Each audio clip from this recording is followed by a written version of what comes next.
everybody. So we are the Hallmarkies podcast, and we are so excited. We are here to talk about a mystery show. Can you believe it, Amber? Honestly, it took some work, you guys. You're welcome. Forcing Rachel to talk about a mystery show. Well, I've done it. We've done it. Everyone, round of applause. Yes. They made one that I like. So there you go. This has been a long time coming, and we're really excited to talk about Darrow and Darrow. And of course, we had to have friend of the podcast, Ruth Hill, on to talk about these great movies. Hi, everyone. It's nice to be back. It had been like a week, and we were like, having withdrawals. We needed to have Ruth on the podcast. That's right. This weekend, we got the second Darrow and Darrow film, and we had the first one last year. And the first one, we'll talk about the first one and then the second one. The first one made all three of our top 10 lists for non-Christmas movies last year. And before we dive into the particulars, Amber, what do you think makes this series unique?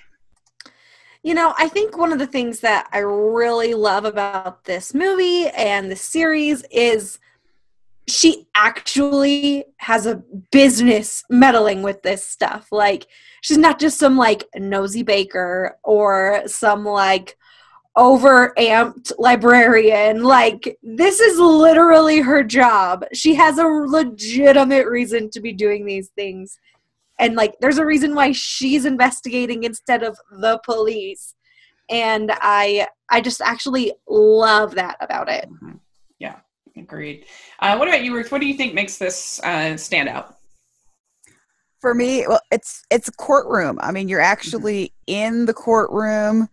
It's almost then a throwback to, like, Perry Mason, Matlock. I realize it's not quite the same because you have females, of course, and all that. But I loved those shows. I grew up on those shows. And so for me, it was like, here's something different. We're in the courtroom. We've got lawyers that are battling it out, and then they're battling it out outside the courtroom too, just like just dealing with other things. And I just think that is a big standout for me. I agree. I think that's what makes it special as well.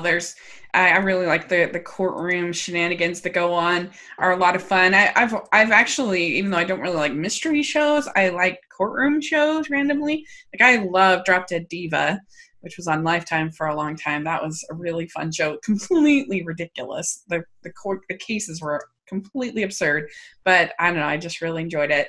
And I really like Ally McBeal back in the day. There are a lot of courtroom nonsense kind of shows that I really like.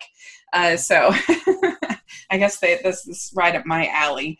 And it is very well written, and it is very well cast. So they did a good job. So let's talk about the first movie. So again, this aired last year, Darrow and Darrow. And is it Darrow and Darrow or Darrow and Darrow? I believe it's Darrow and Darrow. That's what I have always... when I've talked with the actors involved, that's what they've always said. Okay, Darrow and Darrow. Basic setup for this first movie is that you have Kimberly Williams Paisley, who is running this law firm that takes, like, cases that are, she's a defense attorney, she takes cases that are hard up on their luck kind of cases, and she does it because her father was running the firm, and her mother's also a lawyer, and so that's why it was Darrow and Darrow. Mm-hmm. And then when he passed away, her mother went and moved to New York, and she's very, like, the Kimberly Williams Paisley character, Claire, is very, like, hurt and sore about that. So she's worked on kind of rebuilding her father's legacy. And then at the beginning of this first one, her mother, played by Wendy Malick, comes back. She's had some kind of disgrace, but she hasn't been disbarred, but she just has lost her job. And so she's looking for a job, but the two have these issues, these things. And Claire has a daughter named Louise, or Lou, as she's called. And then there is also this prosecutor, played by Tom Cavanaugh, who is named Miles, who has been asking Claire out on a date every what is it, like first, I think it's first Thursday or something like that. And she's always said no, and because her husband had passed away. And anyway, so that's sort of the base setup. You've got a lot of eclectic characters in her law firm that we get to know. And Amber, what do you think of this whole setup and the cast and everything like that? So the cast is just straight up amazing. The Wendy Malick is insane. Kimberly Williams Paisley is amazing. Tom Cavanaugh is literally a dream person. Yeah. And Lila Fitzgerald is such a great young talent. Yeah. I am just so happy she's got this, this series that she's going to be on, so we get to see her more. I'm sad we don't really ever get to see her on When Calls the Heart anymore. Right. She was great on that show. I love her. She's the best. Yeah. Of this cast, I think this is just the kind of role that Wendy Malick is perfect at. She's so good at playing sort of the catty, but still likable, career woman kind of person.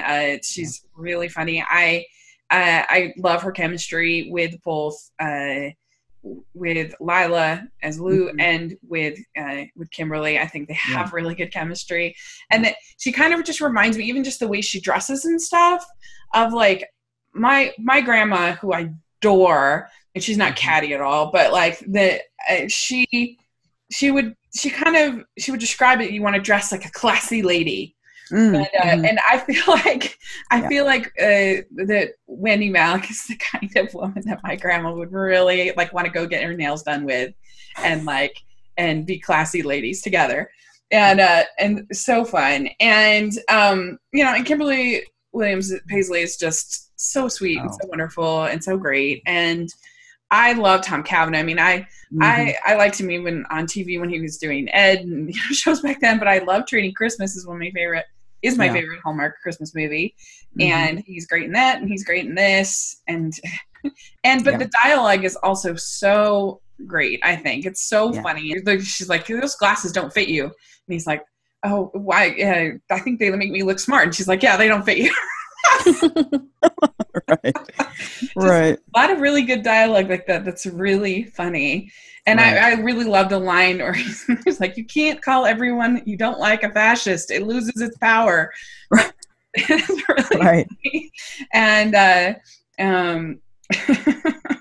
anyway, there's just a lot of really good lines that I wrote down that I thought were really funny, and I don't know, but not in a self-conscious way. In a way that feels at least somewhat believable. These people would talk, these lawyers, right? I think. And I also think that the supporting cast is a lot of fun. Yes. Chester and Raymond and Winnie. Yes. They're really good. So talking about the dialogue and all that, and I meant to say also, it's nice to see a defense attorney and district attorney that they're able to have a relationship outside of the courtroom. They can be at each other's throats in the courtroom. Yeah.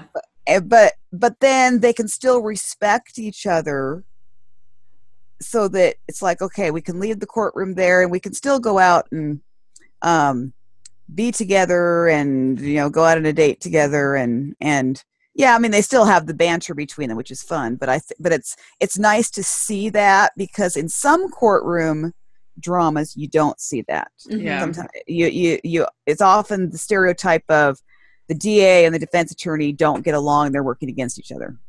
Yeah. Yeah. I mean, they even had sort of in the second one, because he was kind of on the defense's side. Yeah. In the second one, they kind of had the right.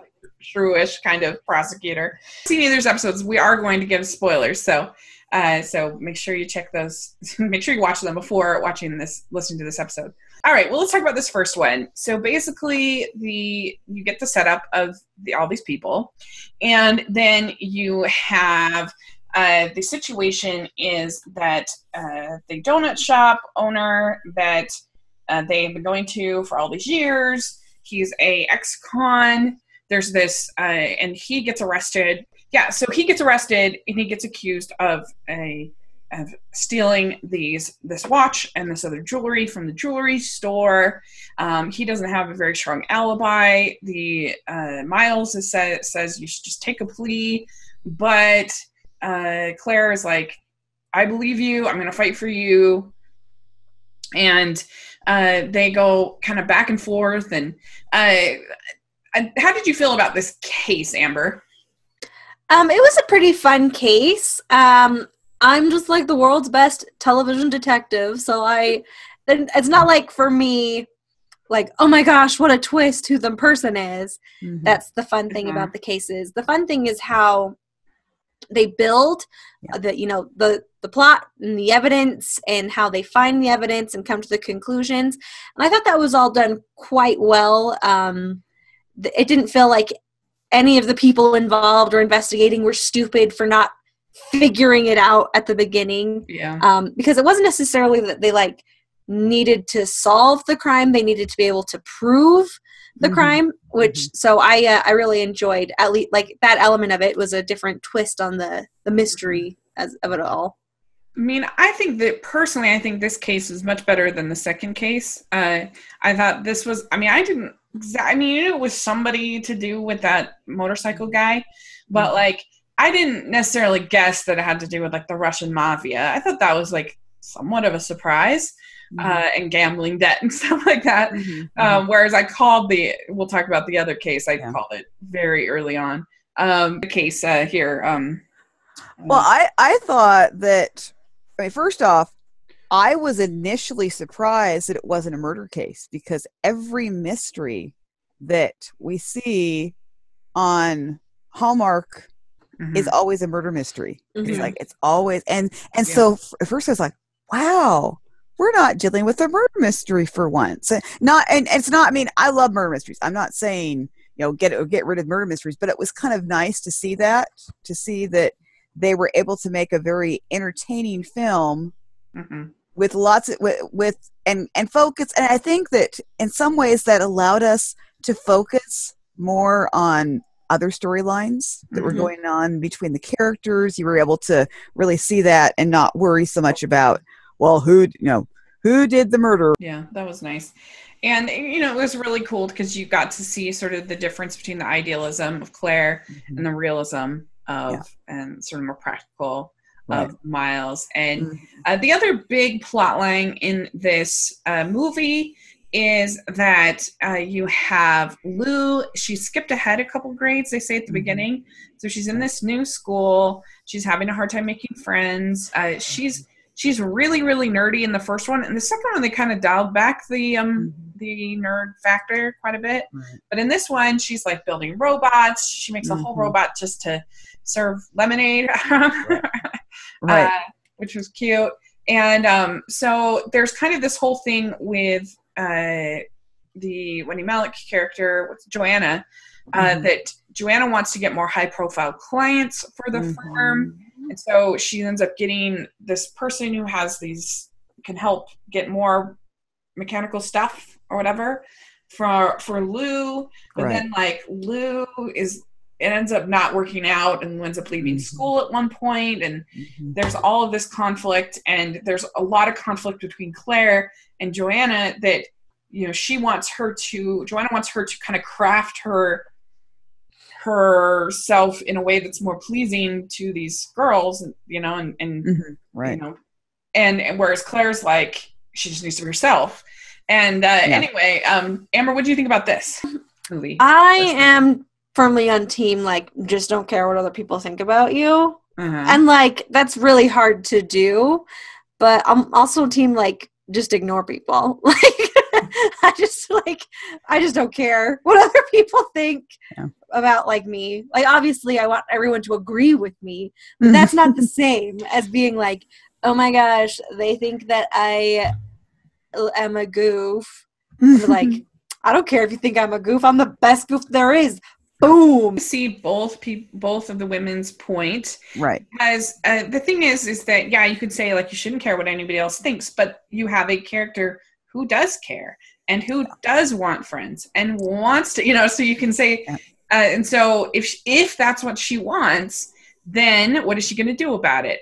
Is she going to just be herself? And that may not work. And so does she want to try to change non-essential things about herself so that she can fit in better with people that she wants to be friends with? If she doesn't want to be friends with them, then who cares? But if she wants to, then she needs to decide what she's willing to do in order to become friends with them. Okay. And so, true story. All you kids out there and people who want friends. The best way to make friends is to find out what TV show someone else watches or movies or books and just watch or read it. That's not going to change you fundamentally as like who you are as a person. But like, let's say Rachel likes Hallmark movies and I want to be Rachel's friends. I'll watch a Hallmark movie and I'll say, oh, this was great. And you don't even have to be like, oh, hey, Rachel, I hear you like Hallmark movies. Let's watch it. If you just like Hallmark movies and just exist in a world where you like Hallmark movies, the other people will want to come talk to you about it. Because guess what?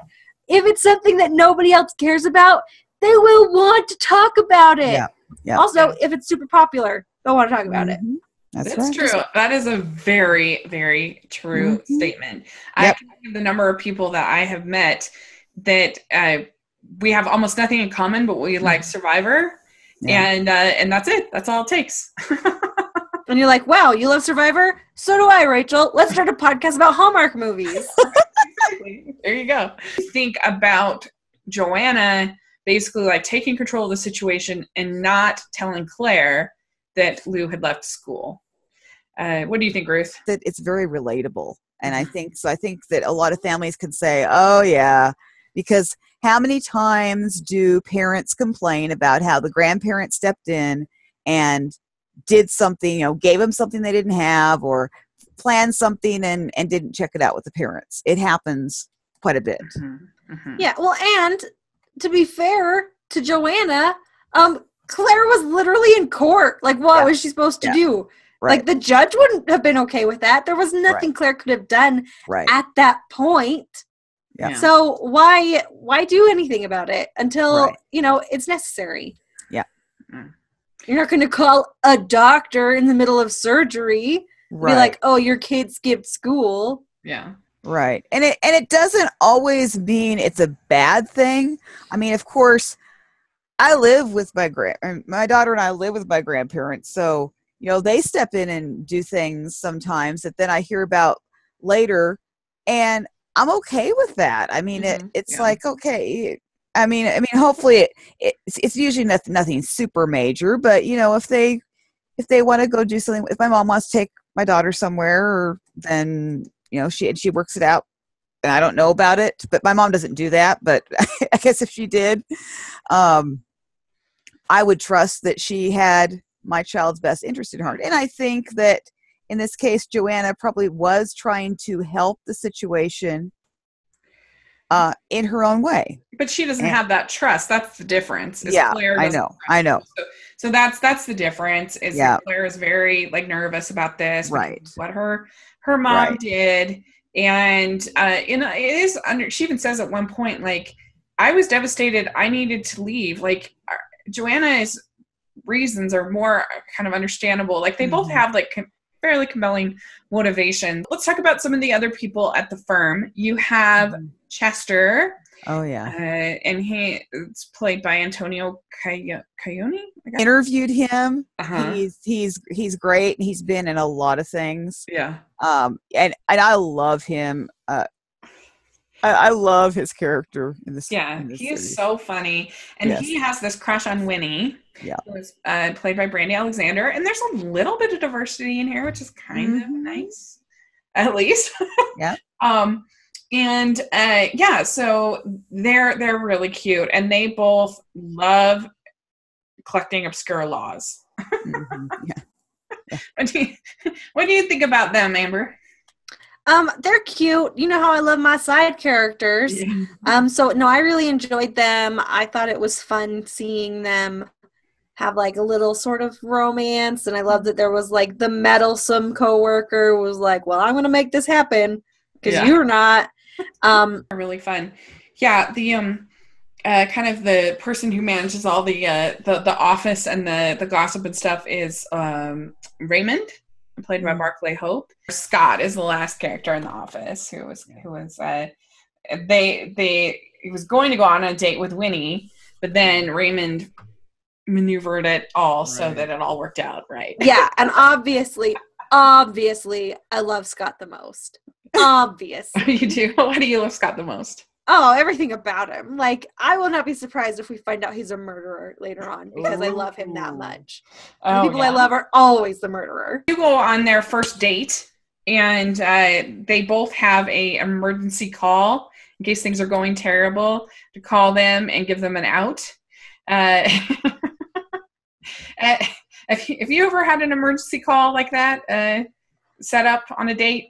No, because like what date is going to be so terrible that you couldn't wait for like the, I don't know, hour, 45 minutes to eat? Like, if you go out to dinner with someone and it's terrible, just eat faster. Yeah. Just eat faster.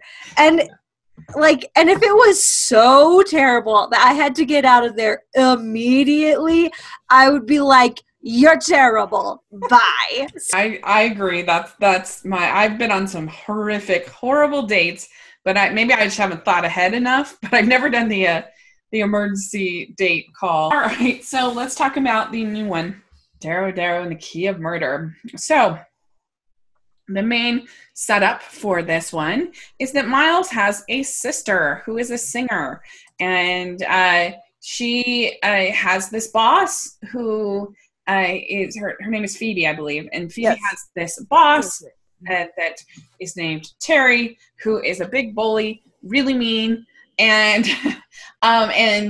she tells him that she wants to go to another producer. Well, he's not happy with that, but there's also a basically like recording executive. I don't know all the names are. It's played by Jeff Gustafson from Science Hill Delivered. He plays Norman on that. And then his wife is like a background singer. And so anyway, those are all the people involved. And one night, the mean boss ends up getting murdered. And so because they've had this rocky relationship, the sister ends up getting arrested. And Miles obviously wants Claire to represent his sister because she's the best. And they're really cute and everything. And so that's sort of the case part of this movie, the setup. So, Amber, what do you think of this case? It was fine. Yeah. I mean, honestly, like Ruth mentioned, I'm having murder fatigue. It's just like literally, if everyone gets murdered on Hallmark Movies and Mysteries, I am never moving there. Because people always get murdered. Like, couldn't we have a nice theft? Or wouldn't it have been really fun for them to just work through contract law together? Ruth, of the case. I enjoyed it. It was fine. I mean, it probably could have been, there probably could have been more to the case, shall I say. Mm-hmm. But the story, and I think maybe that's what Darrow and Darrow seems to do. I think they focus more on the story and the relationships as opposed to focusing everything on solving the murder mystery. I mean, you're solving it, but I think their focus seems to be more on the people and the relationship. That's at least the way I'm seeing, at least from what I'm seeing in these past two. I mean, we'll see what, should a third one come along. Well, even this, having it be his sister, I think did work in more of those relationship things. Exactly. Yeah, I agree completely. Yeah, definitely. And you got to see sort of a softer side because he is the realist and she's the idealist, but he has to be kind of like he's fighting that realism when the evidence is not looking good for his sister. But he of course wants to believe in his sister. The dialogue is still really, really fresh. Oh yeah. And I did call who the murderer was. It was pretty obvious in one scene, in that scene in the garage. when the wife is talking and she's all like, I hated her or whatever. I don't know. I hated being a bad singer. I wasn't sure. Okay, the reason that, I wasn't sure if it was going to be just one of them by themselves or if it's going to be both of them together. I wasn't sure. And so when it all came out that she did it, but he was then, covered it up, then just like that made sense. And I probably leaned that particular way because as people who follow my interviews know, I usually interview the murderer. That's kind of like my thing.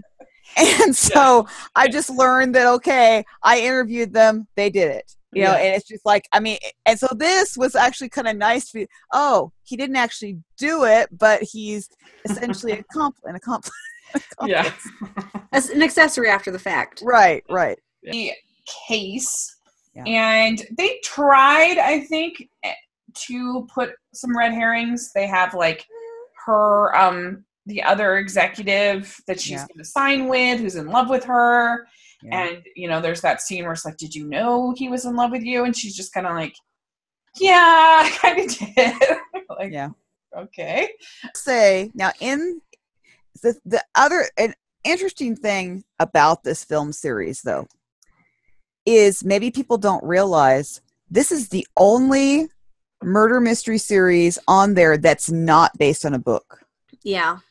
And so I honestly think that in some ways they're at a disadvantage. I say that because if there's a book series already out there, the characters have been fleshed out in those books over several, usually those series, you may not see all the series become movies, but the characters you're not having to build the characters from scratch. Mm-hmm. The authors have done the work. Now, granted, this is written by an author. He's actually an author, and he writes stories outside of screenwriting. But I think that is one thing. So I think that, and that's not to excuse anything, but I think it is interesting. I think that if they are given a chance to do more, that the characters are going to be developed more as the series goes on. But I think that it is amazing that the characters are already where they are, and there's no book basis. All they had was one idea. They had one idea. We want something like Clarence Darrow is what we want. Mm-hmm. And that was the idea that's given to the screenwriter, and then he runs with it. Mm-hmm. Well, I don't think the case was as good this time, right. But I thought all the character stuff was actually as strong, if not better. Right. And so I overall, I left feeling very positive about it. Of the movie. And so, because I don't really care about the case part that much anyway. But I thought that it was really fun to see Miles and Claire continuing. They're still dating, and they're and I liked the whole thing, the theme of like, don't talk shop talk. That was cute. Yes. Oh yeah. Because it's hard. I just know, even with like my family, I work with a lot of family. And not as much now, but I did for years and years and years. And I worked with my dad for many years. And it was a little bit hard because when I would go home go visit my folks for a family gathering of some kind, it was kind of felt like sometimes I was working because he would want to talk about, because what about this thing or this thing or this thing or whatever with work. And so it's very difficult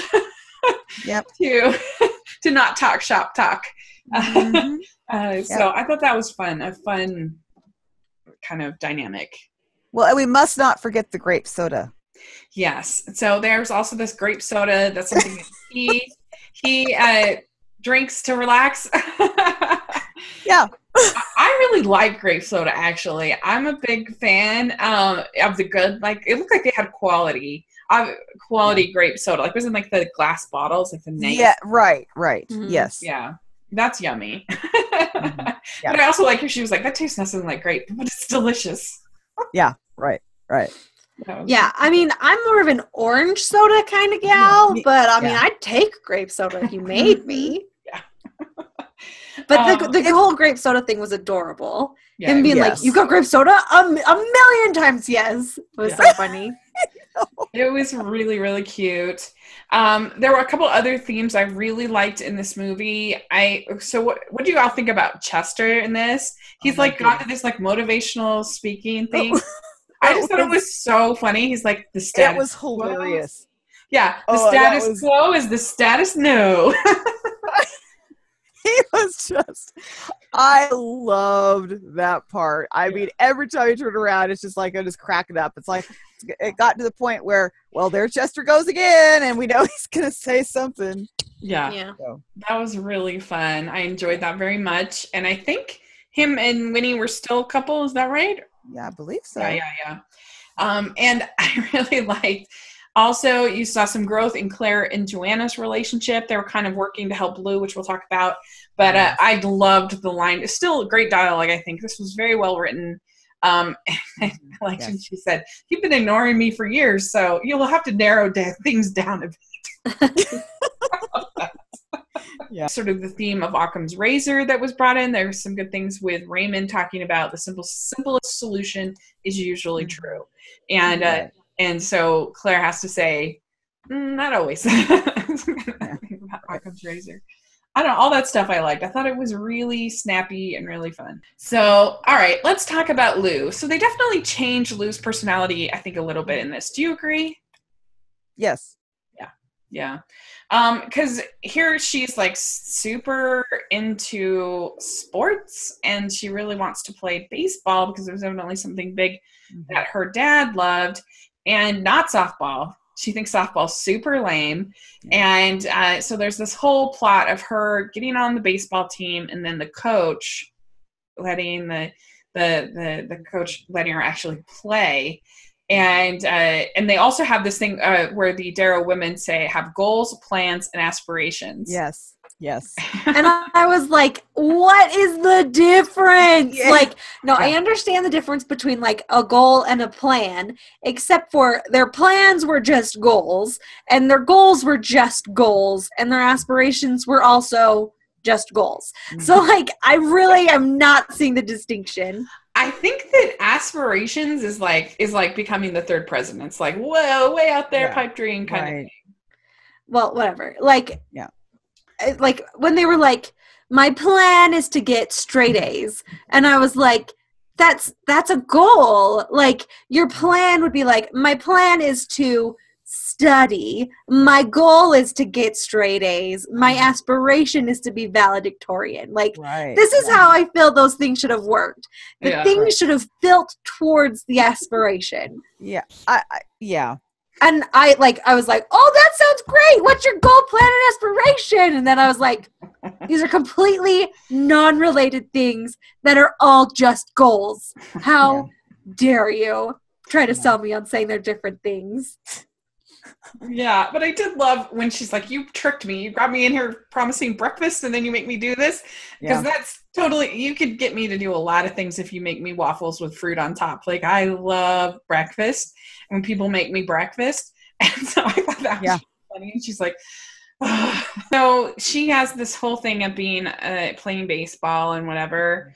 Ruth, what did you think about this whole baseball plot? I thought the coach was. I thought seeing the coach and Joanna together, that was hilarious. I loved seeing that. I will say, I thought that was, in fact, that was probably my favorite part of the baseball plot. I'm not a big sports person, so and what's funny is Lila. I don't know if you saw, but she said that the baseball part, like where, like the characters hitting the baseball or whatever, that was all doubled because she can't. When she saw that in the script, she was like, "Uh-oh, I've started practicing. I can't play baseball." But I think that they use something that a lot of kids go out for sports. It's true, a lot of kids do, and they were able to use it to talk about women's issues. I mean, that's which is always Hallmark does a lot of that, which I think is great. And actually, I can think of shows that have done this before, done it pretty successfully. Where they'll bring in, the girls going out for the playing sports with the boys. So I think that they got their point across really well. I am with you that I think it's kind of strange that somehow we have Lou is different in the first one as opposed to the second one. I don't know who made that decision exactly. It probably would have been more interesting to have kept her maybe a little more brainy, but maybe they wanted to just go a different direction. Maybe maybe they just felt that instead of making her a brainy person, they wanted to do sports things. I don't know. I'm not sure. Yeah, I don't know. What did you think, Amber, about Lou breaking through the glass ceiling of baseball? Well, first of all, whatever. Like, I was honestly a little bit like mad that she was like being so rude to softball. Like, softball's fine. Thanks for being rude about it. I mean, like, I understand loving baseball, but you don't have to be like, softball is for losers and like, ugh, underhand pitching, gross. Have you ever seen someone throw a softball, like pitch a softball?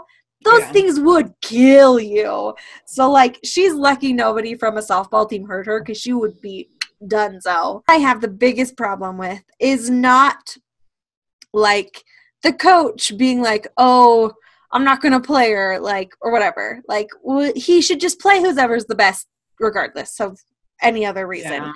But at the end where he's like, nah, she's super special and that's why I'm not playing her so that it'll be tougher for her so she'll grow. I was like, that doesn't even make sense, bro. He was being a pig-headed man, you know. Yeah, I think that's who's going to have to deal with that in her life. Well, no, but I mean, the thing is, though, like, if that was all they were doing with it, fine. I've seen that before. It's real. It happens. But then they were trying to sell me on the fact that he wasn't being a pig-headed man. It was like he was doing it for Lou so she would be better. Like, it was for her benefit. And we were supposed to buy that conceit. I felt like that was more of just him being a pig-headed man. Like, him and his BS. Like, I didn't buy I didn't feel like the movie was actually trying to sell me on that. Right. Well, it seemed like the movie sold Joanna on that.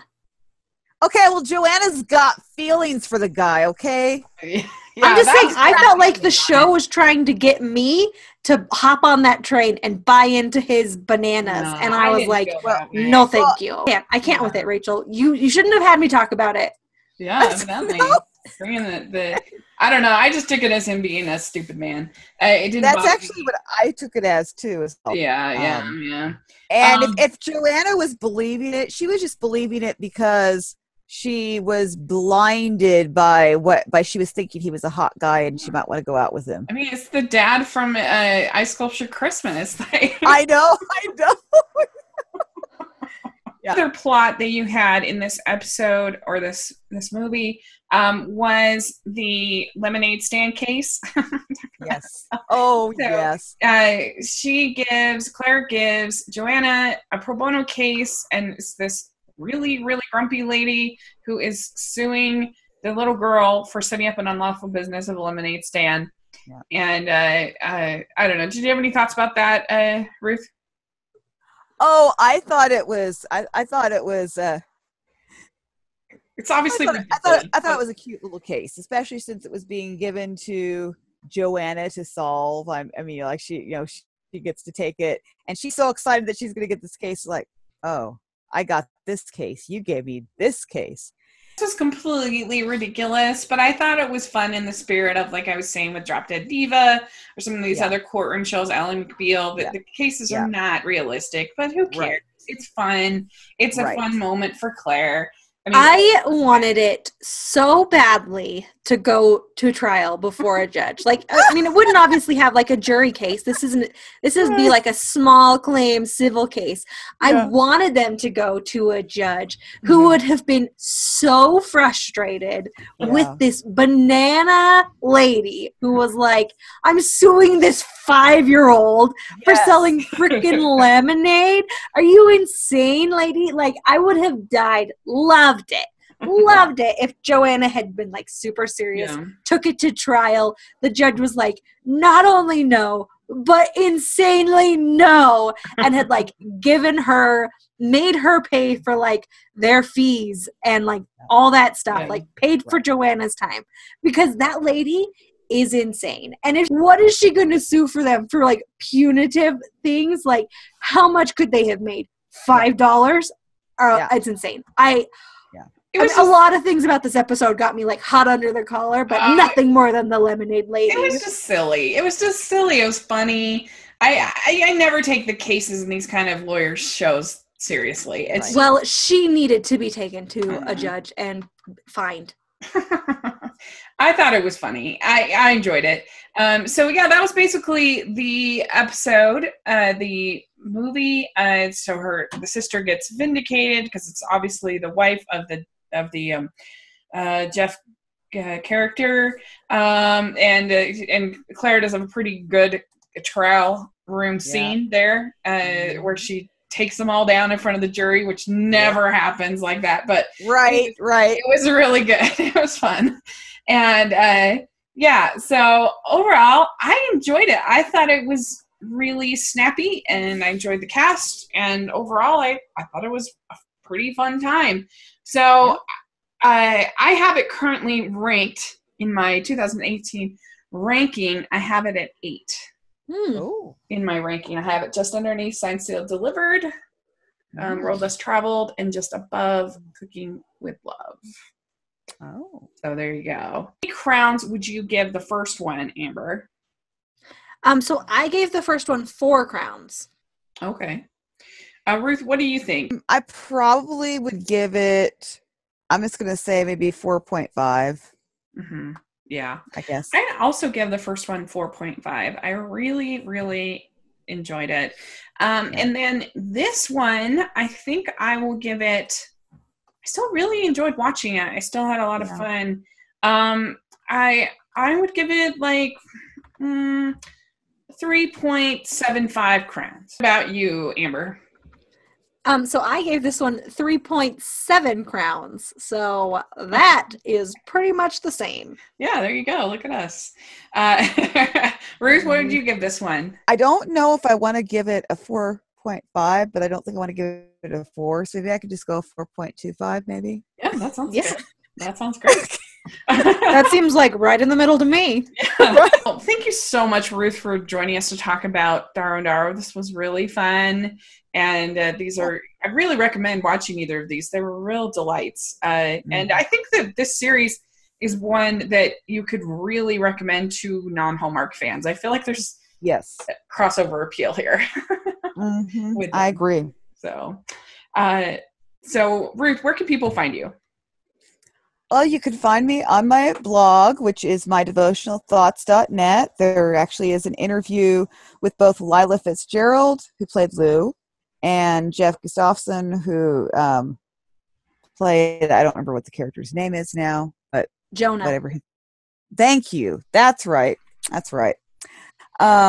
played Jonah. So those interviews are on there. You know, plenty more interviews to come, but those two are currently there.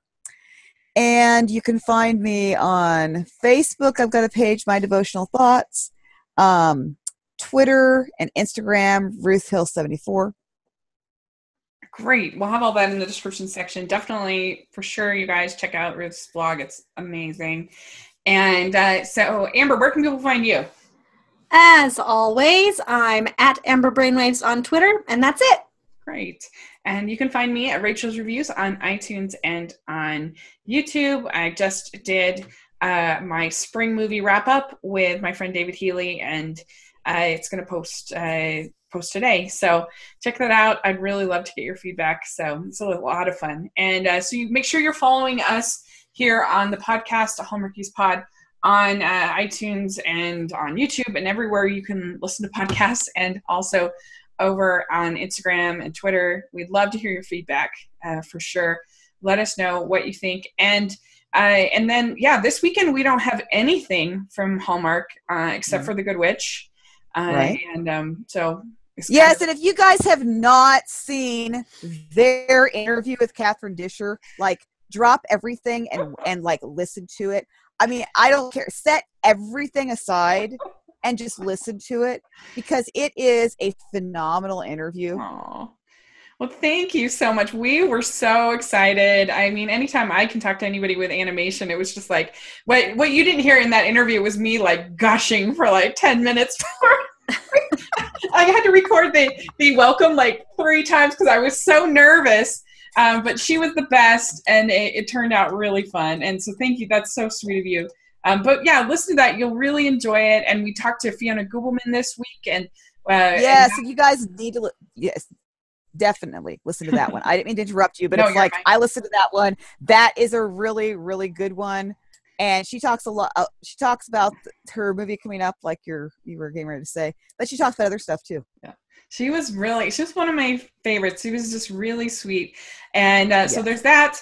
And then next week, we are going to talk about the Meghan Markle movies on our podcast to get ready for the royal wedding. So that's going to be very exciting. And so let us know your thoughts on those.